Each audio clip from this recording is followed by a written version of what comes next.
1918 में हिंदी के मशहूर कवि सूर्यकांत त्रिपाठी निराला 22 साल के रहे होंगे।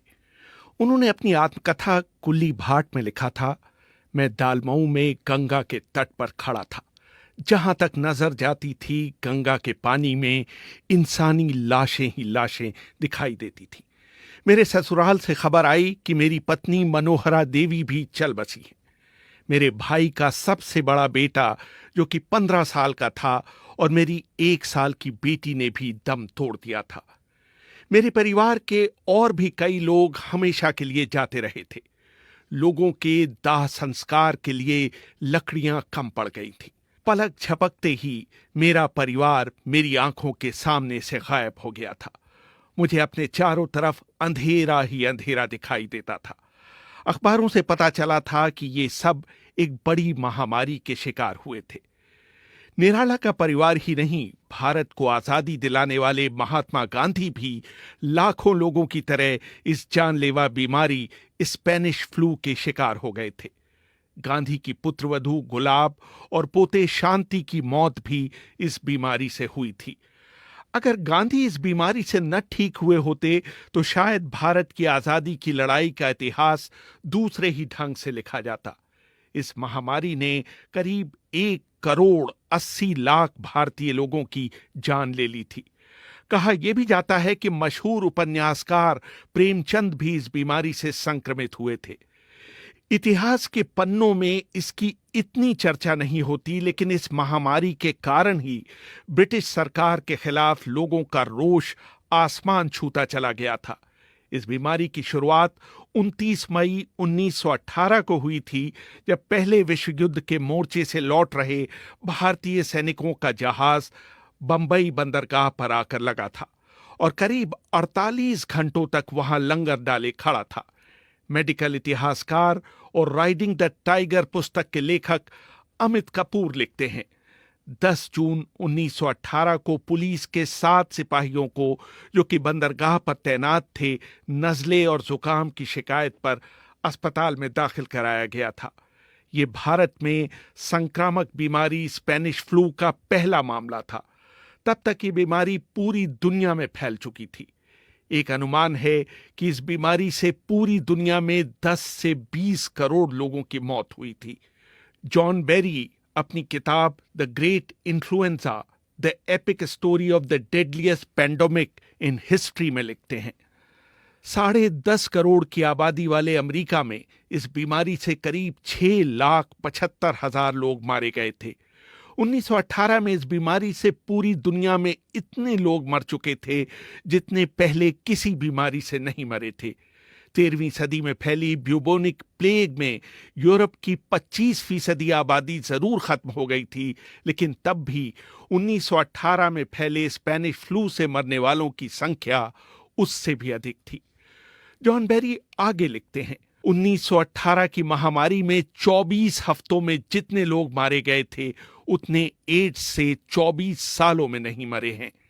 इस बीमारी का सबसे अधिक असर पीड़ित के फेफड़ों पर पड़ता था।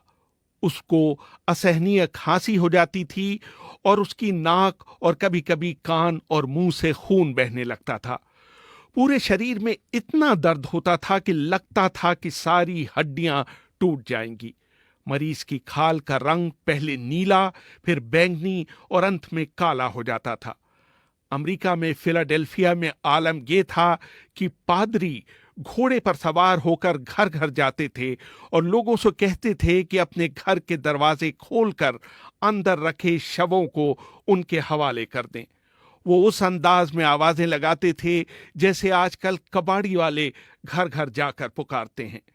शुरू में जब ये बीमारी फैली तो दुनिया भर की सरकारों ने इसे इसलिए छिपाया कि इससे मोर्चे पर लड़ने वाले सैनिकों का मनोबल गिर जाएगा। सबसे पहले स्पेन ने इस बीमारी के अस्तित्व को स्वीकार किया, इसलिए इसे स्पेनिश फ्लू का नाम दिया गया।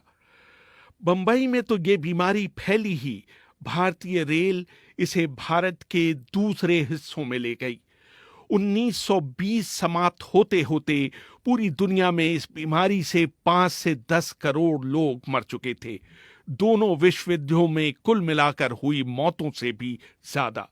भारत में सबसे अधिक करीब 1,80,00,000 लोग, यानी कि उस समय की जनसंख्या का 6%। कश्मीर की ऊंचाइयों से लेकर बंगाल के गांवों तक कोई भी इस बीमारी से अछूते नहीं रहे थे। जॉन बेरी ने अपनी किताब the great influenza, the story of the deadliest pandemic in history में भारत में इस बीमारी के फैलाव का ब्यौरा देते हुए लिखा है। भारत में लोग ट्रेनों में भले अच्छे सवार हुए, जब तक वो अपने गंतव्य तक पहुंचते वो या तो मर चुके थे या मरने की कगार पर थे।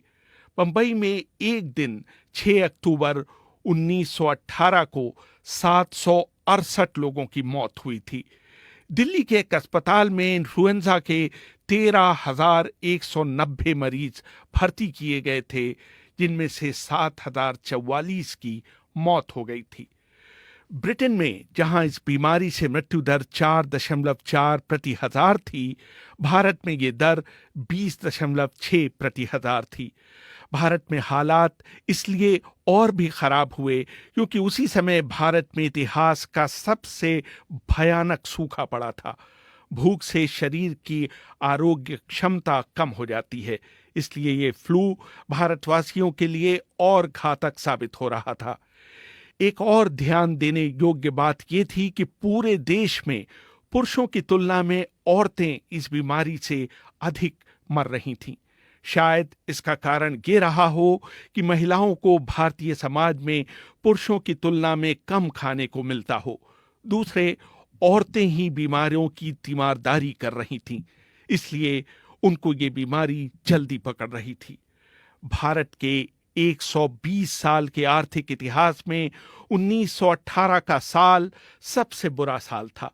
भारत की विकास दर 0 से कहीं नीचे -10.8% चली गई और मुद्रास्फीति ने पिछले सारे रिकॉर्ड तोड़ दिए। इस बीमारी ने भारतीय अर्थव्यवस्था को बंगाल के सूखे और विश्व युद्ध से भी कहीं अधिक प्रभावित किया। भारत की जनगणना के इतिहास में सिर्फ एक बार 1911 से 1921 में हुआ है कि देश की जनसंख्या पिछले 10 वर्षों की तुलना में कम हुई हो। ये कहना शायद गलत नहीं होगा